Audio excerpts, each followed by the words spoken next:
Cuando pensamos en Hidroituango, eh, se nos vienen varias palabras a la cabeza. Una de ellas, necesariamente, pues crueldad, mucha crueldad, negligencia estatal, eh, y la otra también es resistencia, mucha resistencia, y entre ellas esta palabra nos conecta con el movimiento Ríos Vivos y obviamente con Isabel Cristina Zuleta, a quien tenemos hoy el agrado pues de acompañarla en este momento también.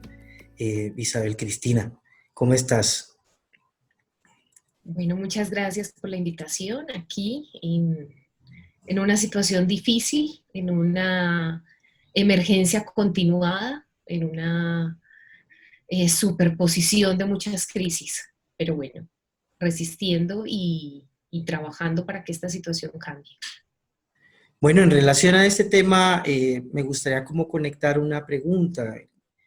Este tema del COVID, desde hace ya unos días vemos una cierta tendencia que ha intentado como deslocalizarlo, como apartarlo, hacerlo a un lado de las realidades socioeconómicas, creo yo, supongo tal vez con la intención de que no encontremos o que no pensemos al COVID como una consecuencia de ciertas relaciones de orden político, de orden económico, etcétera.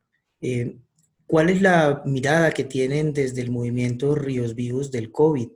¿Cómo lo comprenden? ¿Cómo lo abordan? Pues lo primero es que para nosotros, como comunidades afectadas por un megaproyecto que destruyó un bosque en un alto estado de conservación, un bosque que está en vía de extinción en el planeta, que es el bosque seco tropical destruido por Hidroituango, sabemos que en ese bosque habitaban muchos seres, entre ellos los animales, y que esos animales en la dinámica que adquieren para que se pueda convivir en ese bosque, pues también se generan unas relaciones y ese humano que estaba en ese bosque no estaba acabando con el bosque. Para nosotros es sumamente importante que se sepa que nosotros tuvimos muchísimas crisis cuando se empezó a tocar el bosque y varias enfermedades conocidas en Colombia, además, mal llamadas enfermedades del monte, mal llamadas enfermedades de la selva, y no es otra cosa que lo que estamos viviendo hoy.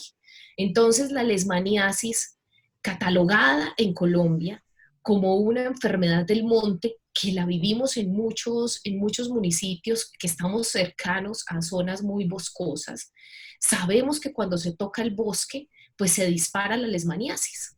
Y así es como podemos entender el COVID. La zoonosis no acaba de aparecer en el mundo, no acaba de aparecer en el planeta. Sabemos que existe esa transmisión, esa posibilidad, y el humano no ha entendido que tiene que respetar los ecosistemas y que la relación con esos ecosistemas, si es de atropello, si es de destrucción, si es de aniquilación incluso, no va a dejar espacio para esos animales, no va a dejar espacio para ese hábitat y nos vamos a ver afectados, porque el ser humano en su antropocentrismo cree que es el dueño del mundo y no es cierto. No es cierto que somos los dueños del mundo, no, no somos dueños ni siquiera de nuestra propia existencia, nos falta mucho para hacerlo. Son dueños los bancos, son dueños las grandes corporaciones financieras, pero no somos nosotros, los ciudadanos de a pie, los ciudadanos humildes, los ciudadanos del río.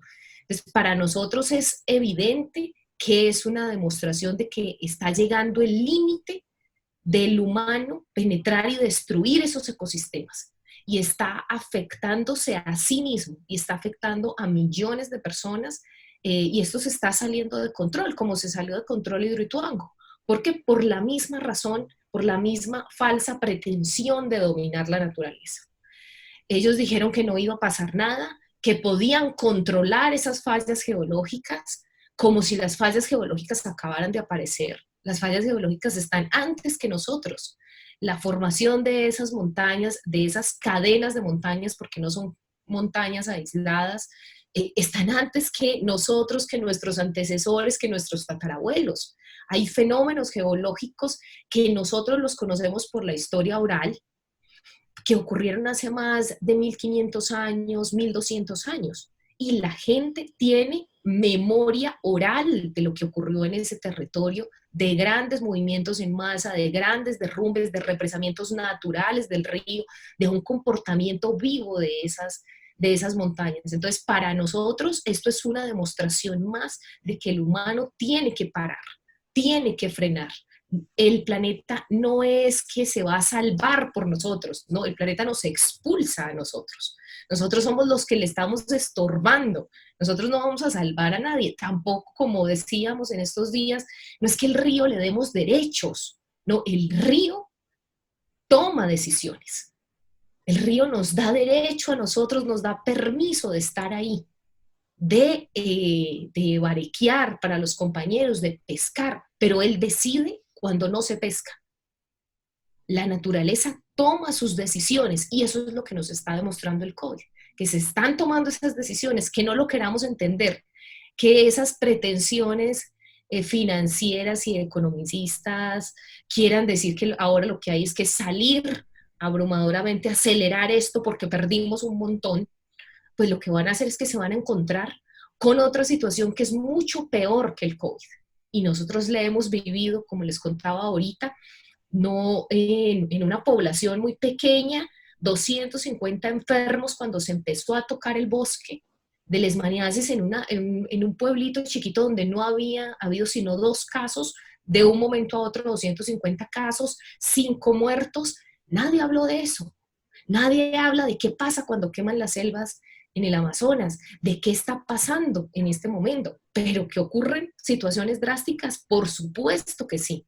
Cuando empezaron a talar la parte baja, las serpientes subieron a la parte alta.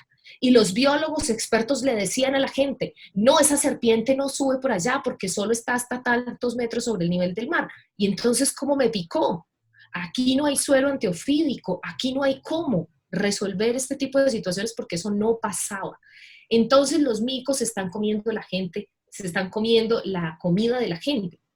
Entonces, ¿cuál es el problema? Que le destruyeron el ecosistema a ellos, que le destruyeron su alimento y ellos van y buscan alimento y empezamos en unos conflictos que antes no teníamos.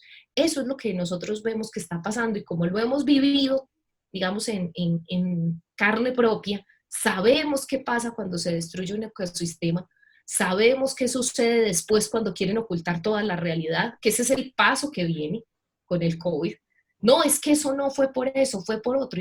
Iban siempre a ocultar, a decir que no tiene nada que ver con el tema ambiental. Van a decir que esto es un invento y que es una exageración los muertos, que se han muerto más por otras cosas. Como nos decían, no es que es una exageración, apenas fueron unas cientos de casas destruidas. Sí, pero cada ser y cada persona es importante. Entonces eso de estar sumando números, eso de estar diciendo que esto se mide en cifras, olvidando la tragedia que implica para las comunidades y la tragedia también para los ecosistemas, es aterrador. Este COVID nos da mucho miedo porque vemos la manifestación de lo que hemos vivido nosotros digamos, en pequeño, en esta escala regional, lo vemos en el planeta. Es esto lo que está sucediendo y lo que viene es peor porque lo que vino después de la emergencia de Hidroituango fue peor, el ocultamiento, el negacionismo, la injusticia, la pobreza, la degradación humana, la indignación, el no saber qué hacer con las vidas.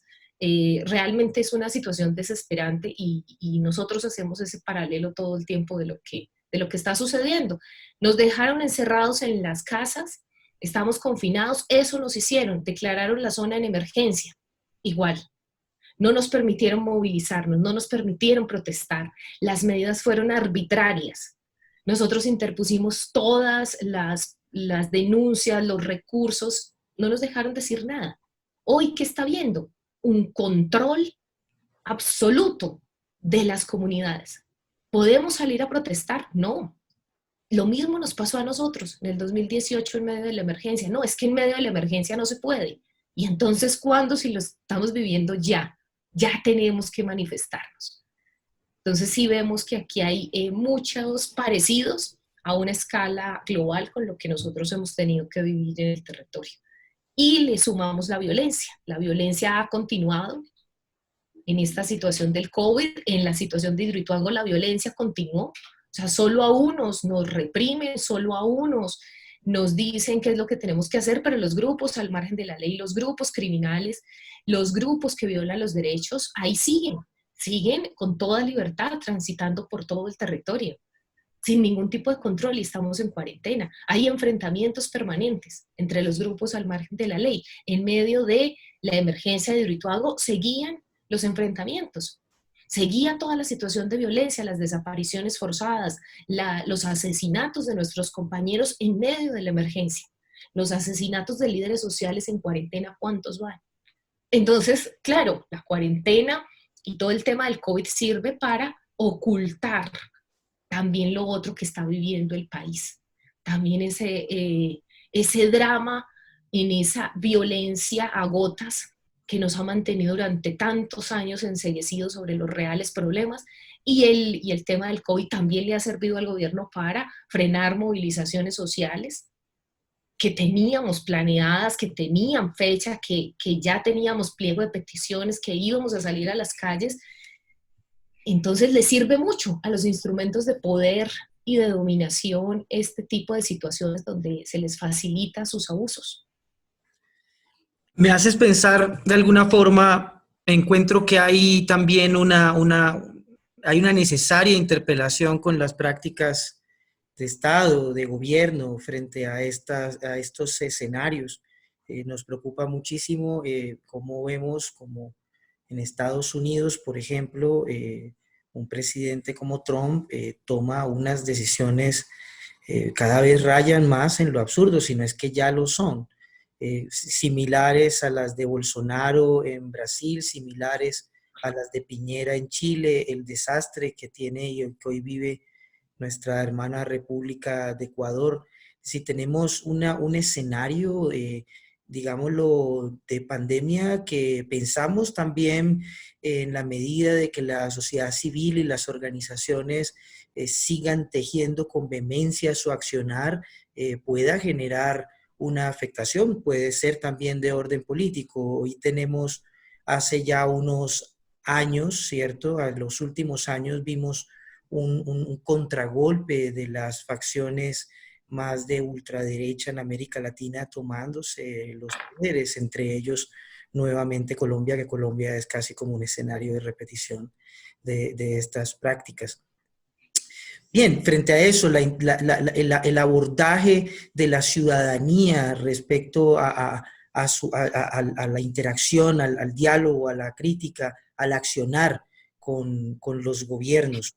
Eh, ¿Cómo hacer en medio de una pandemia, pero frente a una gran agenda que hoy vemos cada vez más cruda, vemos cada vez más clara, que ya no solamente es propia para los entendidos, sino que ya es muy común? Vemos que no hay sistemas de salud, cada vez será más evidente, pero hoy ya está completamente amplificado, y lo hablo más claramente por las ciudades. Tenemos un país 70-30 y aquí hubo un muro también. Las ciudades piensan de una forma y la ruralidad cada vez van pensando de otra. ¿Qué posición tienen ustedes desde las comunidades frente a esa interpelación y a esa necesidad de accionar frente a los gobiernos? Bueno, lo primero es que nosotros sí vemos ese peligro del ejemplo, esa idea de que como hable Estados Unidos sea la cosa más absurda, entonces otros tienen que replicarlo, porque sí. O como hable Bolsonaro, otros que se consideran en su línea política, entonces tendrían que imitarlo. Y, y esas imitaciones pues tienen unos riesgos gravísimos. Yo creo que lo más importante de lo que ha sucedido, o de lo que más me ha gustado en términos personales de esta situación, es que quita esas máscaras. O sea, devela el absurdo de lo que está diciendo este señor, prácticamente como que se apliquen el desinfectante, que con eso se van a curar, cosas que son salidas de cualquier posibilidad de entendimiento básico. Pero lo peor no es eso, lo peor es que haya gente que lo haya hecho, haya gente que lo siga, haya gente que crea que está bien lo que le está diciendo solo por quien lo dice. Y cuando vemos ese escenario, uno dice, bueno, eso es muy importante porque solo en las crisis nos dan la posibilidad de arrebatar las máscaras.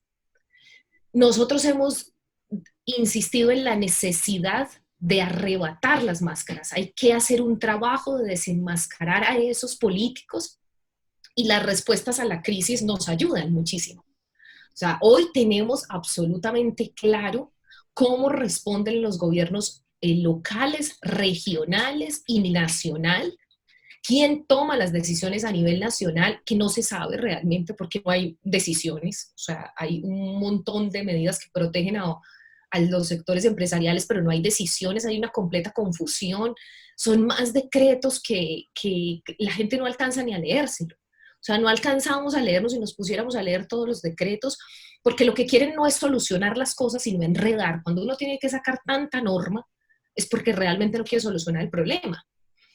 Y entonces en ese ejemplo nosotros veíamos que no solo el peligro está a nivel internacional, cómo se replica acá, o sea, es que inmediatamente el Centro Democrático cogió el discurso de Donald Trump, inmediatamente lo reprodujo en Colombia, pero tuvo una respuesta distinta en Colombia, no tuvo la misma respuesta.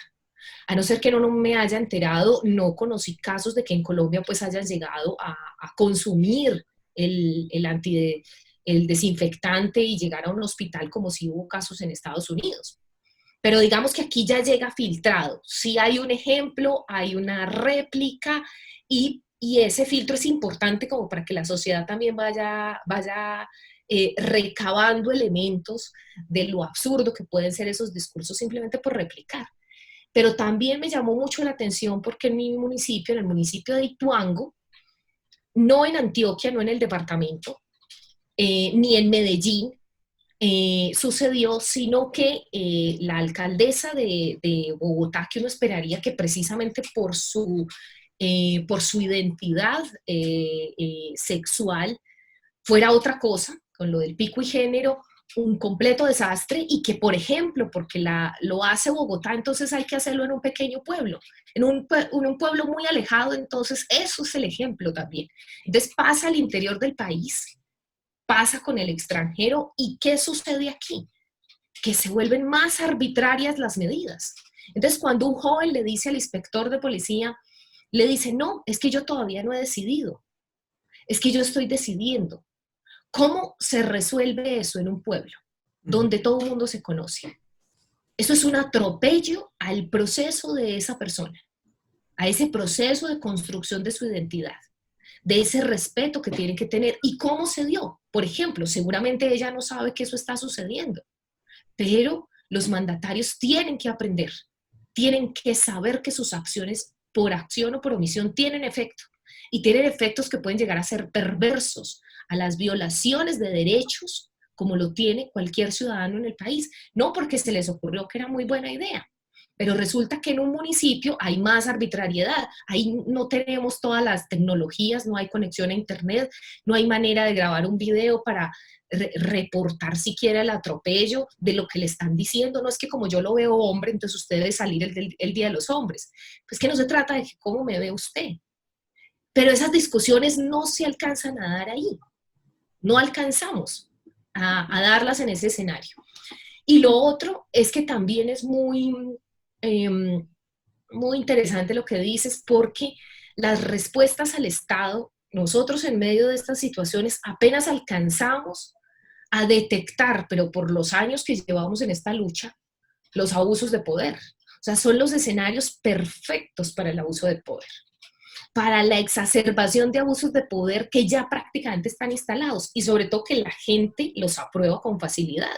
Es que cómo se le ocurre salir de la casa, se merecía lo que están haciendo en otro municipio en Antioquia, que salió de la casa y entonces en castigo, en el municipio de Guarne, los ponen a hacer planas, no debí salir, no debí salir. En qué situación estamos? O en el municipio del Oriente Antioqueño, en el que pusieron a una pareja a hacer cunclillas y a hacer velitas, porque salieron a la calle y la gente estuvo de acuerdo con esa medida. Ese es el escenario que tenemos de admisión de la represión. Eso podría ser considerado, eso sí, indignante. Eso podría ser considerado una tortura, porque a esa pareja no le podían haber puesto a hacer cuclillas. O sea, es que no, sencillamente no. Y se admite socialmente porque estamos en pandemia. Entonces, claro, eso crea unas condiciones para el abuso de poder y lo que la sociedad tiene que identificar claramente es a dónde nos conlleva a admitir qué abusos de poder, qué restricciones a nuestras libertades y qué restricciones a nuestra propia identidad. Es que usted solo puede ser esto, porque eso es lo que se configura en este tipo de crisis si lo permitimos, solo si lo permitimos. Desde el movimiento Ríos Vivos hemos planteado las comunidades rurales no podemos ser las zonas de sacrificio de las ciudades. Y en eso nos hemos caracterizado por decir es que nuestro propósito es permanecer en el territorio rural, porque nos están amenazando la permanencia en el territorio rural, nos expulsan para las ciudades y en las ciudades la vida que nosotros conocemos como digna no se reproduce, no tiene posibilidades. Porque no hay posibilidad de sembrar el alimento, no hay posibilidad de tener autonomía, que es la única salida para que esto no se vuelva un ciclo. Es que tengamos la propia comida, que volvamos al campo, que no haya tanta concentración poblacional. ¿Cuáles son los focos en este momento de mayor riesgo? La concentración poblacional. La comunidad dispersa no representa un foco. De hecho, pues la primera medida es no se junten tantos, no solo para que no protestemos, sino para que no nos infectemos. Pues eso ya estaba de manera natural en la gente del bosque y la sacaron de ahí. Le quitaron ese distanciamiento natural, como lo llaman ahora. Ese distanciamiento hoy es forzoso, es obligado. Antes, en el cañón, era natural. Es que la gente vivía dispersa en el bosque. La sacaron de ahí, inundaron el territorio y lo llevaron a los cascos urbanos donde está la gente concentrada. Y es ahí donde representa un riesgo, el mayor contagio para los humanos. Pero la gente, si hubiesen dejado el bosque, estaría protegida, porque allá no tenían contacto, ni siquiera entre ellos, porque son hectáreas y es un bosque enorme, era un bosque enorme. Entonces era muy difícil el contagio. Hoy no. Hoy Hidroituango sometió a la población a un mayor riesgo de contagio por el COVID. ¿Que es que estamos ya alucinando? Pues no, señor, porque si lo hubiera dejado allá, no estaría en el mismo nivel de exposición a los abusos que se están cometiendo de la policía, que no dejan vender pescado sino cuando ellos quieren, que ponen comparendos por todo. No estaría expuesto a esos abusos y tampoco al COVID, porque estaría aislado, pero de manera natural y además como su elección de vida. Todo lo que me comentas me hace pensar en algo, en esta discusión que hay y que ha planteado, bueno, que se ha planteado también desde Occidente como tal.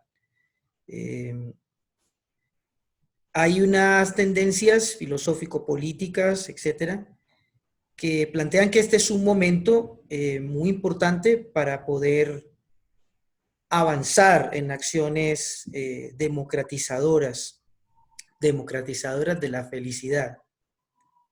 O la otra mirada, que es una mirada más asiática, plantea que esto es una gran oportunidad para la radicalización de los modelos de control y de represión en el planeta. Estamos de las dos perspectivas, que pues fundamentalmente una la plantea CISEC, hace ya un tiempito, hace unas semanas viene planteándola, y la otra, bueno, el apellido es impronunciable, pero él es bueno, uno de los filósofos más importantes coreanos, planteaba que estamos frente a una gran crisis civilizatoria, ¿cierto? Lo que tú has señalado de que durante 2 siglos, que eso es realmente muy poco en la historia de la humanidad, nos han concentrado, nos han hacinado en unos lugares, cárceles, que son las ciudades, que tienen unos pequeños epicentros que le llaman ciudades dormitorios en últimas, gente muy hacinada, muy concentrada, y que eso efectivamente no es salubre, ¿no? Estamos frente a una gran crisis de un modelo de civilización. Tenemos un petróleo a un valor sí, y era impensable estas cosas. Pues bueno, en ese orden de ideas, si estamos en una crisis civilizatoria y tememos en la posibilidad o de que se radicaliza o de que de alguna manera podemos reconvenir acciones y transformar ciertos escenarios y rostros de la política, ¿cuáles vendrían siendo entonces las propuestas desde las comunidades?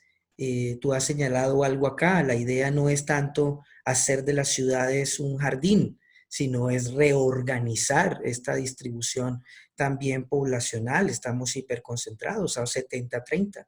Bueno, entre ellas, por ejemplo, esa es una. ¿Qué otras posiciones, consideraciones tienen desde el movimiento Ríos Vivos para dar un aporte al debate recivilizatorio en el orden, digámoslo, más de vida, pues? ¿Y cuál es la primera postura? ¿Me repites la de Occidente? Sí, Occidente sí se ha planteado de que esto es un gran momento que puede generar grandes avances a favor de la humanidad. La otra filosofía más de corte oriental, asiática más bien, plantea que, por el contrario, esto es una gran oportunidad para que el modelo se profundice mucho más en sus radicalidades autoritarias. Estamos frente a estas dos miradas, ¿no? Pero las dos coinciden de que hay una crisis civilizatoria. Bueno, desde nosotros, desde las comunidades del río, ¿qué piensan al respecto? ¿Cómo le aportamos al debate?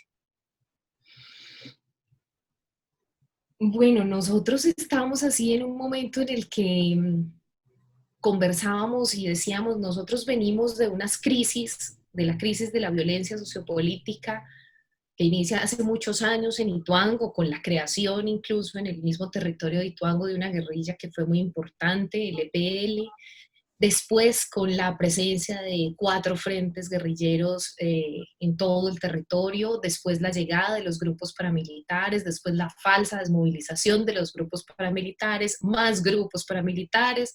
Hoy tenemos una reconfiguración de los grupos criminales. Esa crisis de la violencia armada, de la violencia sociopolítica, de las masacres que también fueron del Estado, de los falsos positivos o mal llamados falsos positivos, esa crisis continúa y a esa crisis continuada se le superpuso la de Hidroituango, que ya es una violencia ambiental, que ya no es solo la violencia contra el humano, ya no solo las masacres, ya no solo los desaparecidos, las minas sembradas en el territorio, sino que ya implica desaparecer el territorio mismo. Es decir, ya no se puede retornar.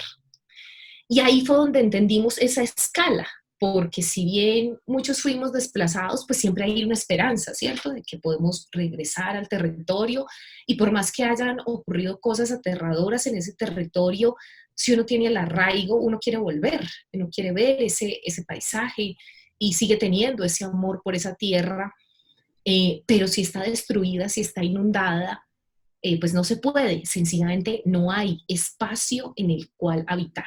Entonces, ahí se va entendiendo la escala y decir, se acaba el espacio, se acaban las posibilidades de vida, de reproducción de la vida, porque sin agua no tenemos opción, el agua está degradada, el agua está contaminada, las montañas están resquebrajadas, hay movimientos todo el tiempo. Es muy difícil vivir para nosotros en esas condiciones y pues es imposible debajo del agua. O sea, ya ahí no hay opción, para el humano ya no la hay. Y ahora tenemos a esa que ha continuado desde que llegó Hidroituango cada vez peor, este año, el año pasado, cada año con una tragedia nueva, una situación nueva, el buchón del agua avanzando, la contaminación de las mineras, todo cada vez más difícil en un río tan importante para el país como es el río Cauca. Y a esa llega el COVID. Entonces, para nosotros es muy claro que cuando una crisis se instala en Colombia, no es que llegue y desaparezca, no es que llegue y se acabó. Nosotros teníamos muchas esperanzas con el proceso de paz y lo que vemos es una reconfiguración de la guerra. pero paz no hubo. No. Se silenció por un tiempo el bombardeo y eso fue una alegría enorme, enorme. Hicimos una fiesta en el río solo después de haber vivido 5 días sin bombardeo. Y eso es una alegría pues que solo lo sentimos los que lo hemos vivido. Y eso era un avance para nosotros grandísimo cuando volvieron los bombardeos el año pasado, que para algunos sectores de la sociedad era una alegría, para nosotros fue la gran pérdida y la constatación de que seguíamos en lo mismo, de que habíamos dado unos pasitos pero que no eran suficientes. Entonces creemos que esto llegó para quedarse. Esto llegó de manera tal que generó una crisis profunda que se va a instalar y que va a continuar. Nosotros no creemos que va a ser para mejorar, nosotros creemos que va a ser para empeorar y agudizar la crisis. Y solo se soluciona cuando sea imposible, cuando ya no sea posible la vida. Y eso es muy triste, porque el ser humano y todos los libros que tú tienes atrás, se supone que nos acumulan la ciencia y la experiencia para que no tengamos que repetir estos dolores y podamos ser capaces de anticiparnos a ellos, pero no lo hemos hecho. Esto ya ha pasado muchas veces, una y otra vez. Situaciones con represas en muchas partes del mundo, en Italia, en Europa, en Occidente. Colapsos de represas, muertes de muchísima gente han pasado en el mundo y aquí seguimos en las mismas. En otras partes están desmantelando las represas porque saben que son un riesgo, pero no, aquí no, siguen haciendo más. Entonces, para nosotros es claro que esta situación llegó para agudizar la crisis, nos incomoda incluso cuando hablan de transición energética, porque siempre nos sentimos, vamos a volver a ser las víctimas.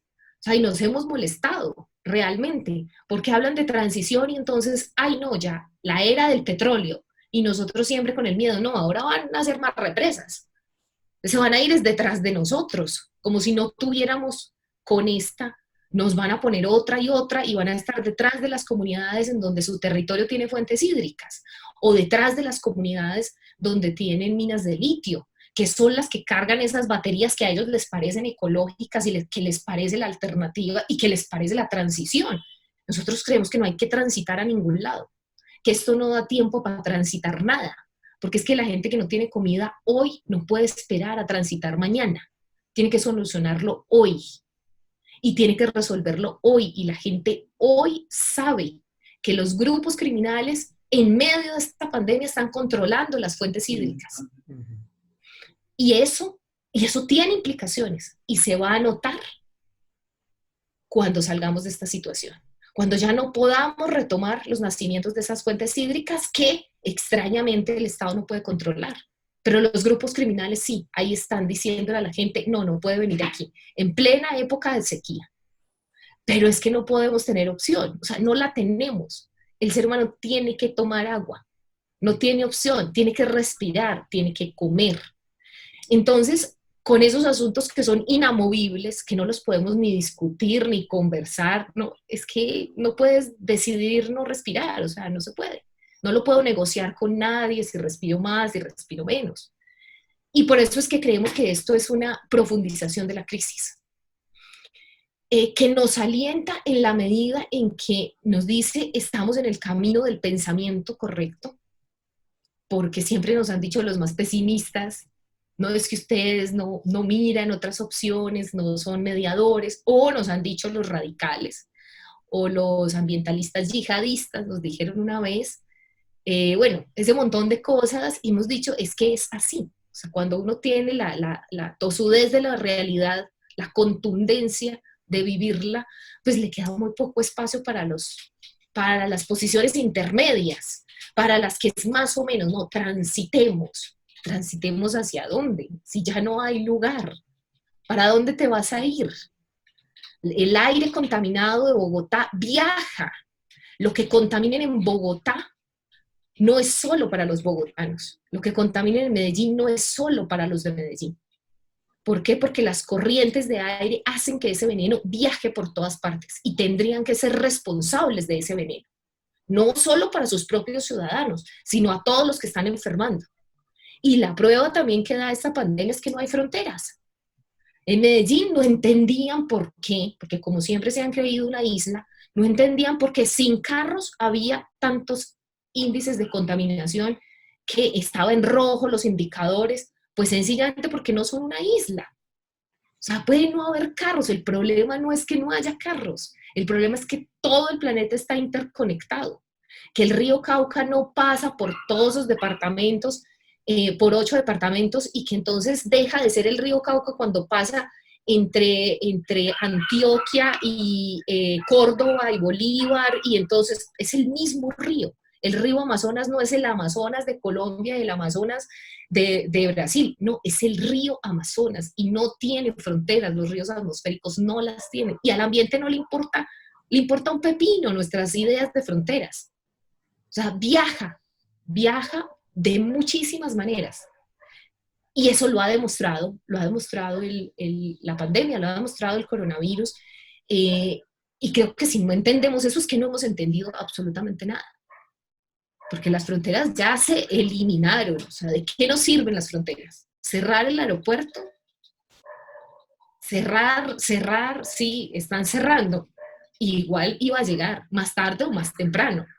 Porque es que la conexión no es solo de los humanos, están viajando los paquetes todo el tiempo, está viajando la comida, importamos todo, un montón de comida que podríamos producir.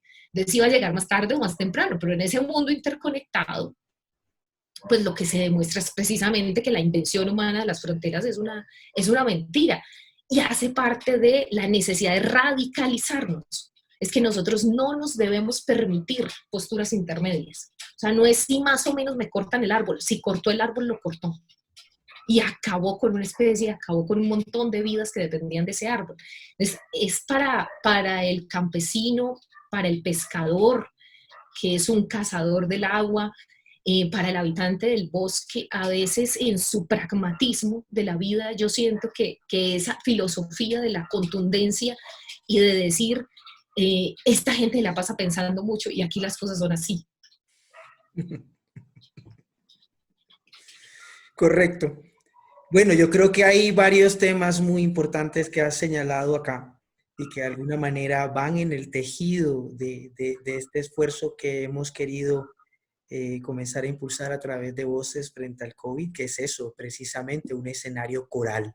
Son varias voces reflexionando sobre estas situaciones más allá de la coyuntura también, porque entendemos que esto está, como vos decías claramente, así como el ambiente está interconectado, la sociedad también en la circulación de sus ideas. De ahí entonces hay una necesidad de poder entender cada vez y conectar más ese mapa para poder construir criterios más sólidos, o cambio político o barbarie, las dos. Tenemos esas dos opciones y obviamente desde la Asociación Nacional de Empleados del Banco de la República y Fundación Casa del Bosque, pues nos sumamos más al cambio político. Esa es la idea. Isabel, te agradezco mucho realmente tu apoyo, tu participación. Dejaste muchas preguntas abiertas. Yo creo que una conversación profundamente válida es la que deja las conversaciones abiertas, la que deja las ideas en incógnita para seguir tejiendo y seguir estimulando la reflexión, tu posición crítica fundamental desde los territorios, que yo creo que es una labor también de ejercicio crítico que tenemos que hacer desde las ciudades, que asimismo como nos han construido un mapa antropocéntrico, nos han construido también una idea urbanocéntrica de la realidad del planeta. Y hoy estamos aquí, hacinados, estamos con tapabocas, no podemos salir, llenos de miedo, etcétera, etcétera. Es decir, es momento de moverse un poco ahí. Nuevamente, Isabel, muchas gracias para ti y para todos los amigos y amigas del movimiento Ríos Vivos, que los admiramos profundamente y seguimos obviamente en estas luchas. Muchas gracias a ustedes por el espacio y hay que seguir tejiendo, construyendo otras formas de habitar en este planeta. Perfecto, Isabel. Muchas gracias.